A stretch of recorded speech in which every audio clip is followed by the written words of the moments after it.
La famille, bonjour à tous, j'espère que vous allez bien et que la journée fut bonne, que vous avez passé une bonne trêve internationale.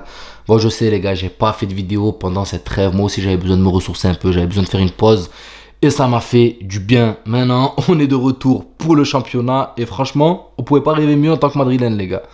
On pouvait pas espérer mieux que le Barça lâche des points avant la trêve internationale contre la Real Sociedad et que là, le Barça nous relâche des points contre le Celta Vigo. Mais il n'y a pas que. Le Barça n'a pas fait que lâcher des points. Le Celta Vigo nous a surtout montré que cette ligne de hors-jeu du Barça n'est pas infaillible. Déjà, on l'avait vu contre la Real Sociedad avec un Kubo qui arrivait à trouver des passes dans le timing, des décrochages des attaquants qui attendaient que leur coéquipier fasse la passe pour partir, pour contrer justement ce réajustement de cette ligne de hors-jeu. Mais là, on l'a vu encore d'une autre manière, un autre style, avec des attaquants qui partent beaucoup plus tôt, qui partent de bien derrière, limite avant la ligne médiane, parce qu'on sait que la défense du Barça monte jusqu'à la ligne médiane et s'aligne au niveau de la ligne, plus ou moins à côté. Là, les attaquants du Celta Vigo partent bien avant la ligne médiane pour éviter ce hors-jeu et après font des passes en retrait. Vous voyez, les passes un peu à la FIFA. Donc, franchement, moi, ça m'a ouvert les yeux, ça m'a montré clairement que elle n'est pas imperturbable cette ligne de hors-jeu. Certes, c'est létal depuis le début de saison. Ça a permis de mettre le Bayern en mal. Ça a permis de mettre le Real Madrid en mal. Mais quand tu vois des équipes comme le Celta Vigo qui certes se sont fait prendre 2-3 fois en début de match et qui ont réussi à réajuster sur une deuxième mi-temps où ils ne sont pas fait prendre du tout, qui ont même réussi à inverser la tendance. Même si voilà, Casado y est pour quelque chose, un peu trop dur sur ses interventions. Premier carton jaune, deuxième, tu laisses un peu ton équipe dans la merde. Et maintenant le Barça... Normalement, une équipe comme ça doit savoir gérer ce genre de situation. Normalement, tu dois corriger un petit peu. Voilà. Le Barça n'a pas su corriger. Et le Celta Vigo, franchement, tu continues le match encore comme ça 2-3 minutes. Enfin, j'exagère, mais t'en rajoutes à les 5 minutes. Je vous jure que le Celta Vigo est capable d'en mettre un troisième au FC Barcelone. Alors certes, je vais pas vous mentir, hein, et peut-être qu'il y en a qui vont pas être d'accord avec moi, mais il y a un FC Barcelone avec Lamine Yamal et un FC Barcelone sans Lamine Yamal. Et là maintenant, je me cache plus de le dire. Parce que oui, il y a une différence létale entre un FC Barcelone avec Lamine Yamal et sans Lamine Yamal. Et tu le vois où? Tu le vois devant. Offensivement, les joueurs se trouvent moins. Si tu n'as pas un éclat individuel d'un Rafinha qui est... En ce début de saison, il est létal. Devant les cages, il rate pas. Un contrôle, une frappe, pas trop de chichi. Contrôle là sur ce but, il est magnifique. Il contrôle, il passe devant, talonnade, frappe. Magnifique le but. Cependant, là, ça commence à être des buts un peu d'individualité. Et quand t'as pas un Lamine Yamal qui arrive à perturber sur ce côté, qui arrive à rentrer, qui arrive à trouver des passes masquées et qui apporte énormément. Combien de ballons il a donné à Rafinha pour aller planter ces buts qu'il a mis là? Rafinha, il est déjà... Je sais pas, j'ai pas envie de dire de bêtises, mais il me semble 15 buts. Non, c'est Lewandowski qui a 15 buts. Mais Rafinha, il doit être allé entre 8 et 10 buts, je pense. Hein. Et quand tu regardes entre ces 8 et 10 buts, regarde combien de fois Lamine Yamal est impliqué sur les buts de Rafinha. À mon avis, les gars, on est sur un 50-60%. Et quand tu as un joueur qui est décisif sur 30-40% des buts du Barça, c'est inquiétant. C'est qu'il y a une dépendance qui s'installe.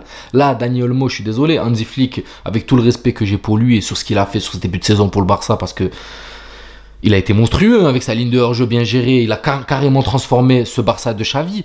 Mais mettre un Dani Olmo ailier, c'est comme si tu mettais Bellingham ailier. C'est des joueurs qui ont un potentiel exceptionnel au milieu de terrain et que tu brides énormément quand tu leur mets une ligne sur le côté.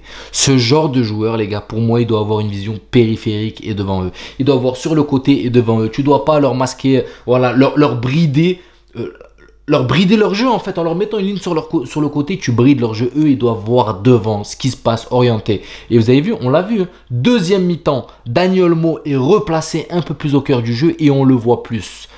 Maintenant, vous allez me dire, ouais, mais en deuxième mi-temps, il a été replacé. Qu'est-ce que ça a fait? Ben, ça a amené les 2 buts. Mais non, les 2 buts, pour moi, c'est Casado qui a laissé un peu le Barça dans la merde. Et le Barça n'a pas su gérer cette infériorité numérique. Tout simplement parce que pour eux, depuis le début de saison, ils jouent en montant leur ligne défensive. Et là, quand tu es en infériorité numérique, où tu dois tout redescendre parce que sinon tu vas te prendre des comptes de malade, ben pour moi, j'ai l'impression qu'ils n'ont pas appris à jouer de cette manière. Et le Celta Vigo a saisi les opportunités. Le Celta Vigo a compris qu'il fallait partir de derrière. Excusez-moi, sur le but de Hugo, je sais plus comment il s'appelle là. Hugo Alvarez, il me semble. C'est Hugo Alvarez. Normalement, Hector Ford, il a pas le droit d'aller faire du ski comme ça, les gars. Parce qu'il passe devant Hugo Alvarez. Hugo Alvarez, il lui met une feinte. L'autre, il va skier, les gars. Je vous jure, il prend une piste noire de ski. Crochet, frappe.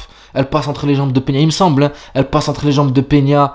Franchement, il n'a pas le droit. Il n'a pas le droit. Et Hector Ford, même s'il fait une très bonne entrée par rapport à Gérard Martin, il s'est fait avoir sur ce coup-là. Et en fait, c'est ce qui montre que cette ligne de hors-jeu n'est pas adaptée à tout le monde. Mais là, maintenant, on a bien vu que le Celta Vigo a compris comment contourner cette ligne, les gars. Ils ont compris et ça va ouvrir les yeux. Parce que je pense qu'ils ont dû s'inspirer sur le match de la Real Sociedad. Et là, ça va ouvrir les yeux à d'autres équipes. Parce que là, c'est le Celta Vigo, les gars. Quand tu vois au bout de 5 minutes ce que rate Thiago Aspas, il m'a foutu le seum. Hein, des barres vides comme ça, rater une occasion pareille, il m'a foutu le seum.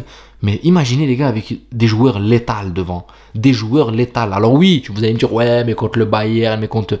Mais attention, parce que là, maintenant, on a vu des lacunes. On a vu clairement des lacunes et on a vu qu'Hansi Flick, il n'a pas peur de trop bouger un petit peu les postes. Hein.